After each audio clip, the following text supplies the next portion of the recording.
আমার শাপলাটা কাটা হয়ে গেছে, কেটে ধোয়া হয়ে গেছে। এবার একটু সেদ্ধ করে নেব। চিংড়ি মাছটাও আমার ধুয়ে কাটা হয়ে গেছে, আমার সেদ্ধ হয়ে গেছে। এবার আমি নামিয়ে নেব। কড়াই তেল দেবো, শুকনো লঙ্কা দিয়ে দেবো, গোটা জিরে দেবো, লাল করে ভেজে নেব।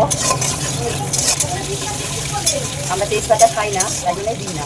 আপনাদের যদি মনে হয় তেজপাতা দেওয়া, আপনার লাল হয়ে গেছে জিরেটা, পেঁয়াজটা দিয়ে দেবো।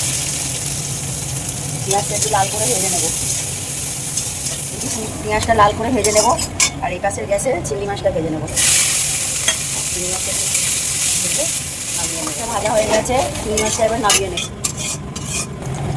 একটু হলুদ গুঁড়ো দিয়ে দেবো, জিরে গুঁড়ো দেবো, একটু মিষ্টি দিয়ে দেবো, অল্প একটু জল দেবো, দিয়ে মশলা কিছু কষে নেব। একটু বেশি কিছু মশলা দেবো না, শুধু যা দিয়েছি এই মশলা দিয়েই করবো। এবার শাপলাটা দিয়ে দেবো, দিয়ে নেড়ে নেড়ে মশলা দিয়ে দেবো, দিয়ে ভালো করে নেড়ে নেবো। জলটা আরও শুকিয়ে নেব।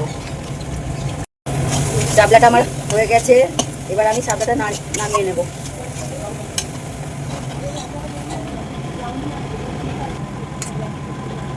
একদমই অল্প মশলা দিয়ে আমি এই চিংড়ি মাছ শাপলা রেসিপিটা দিলাম।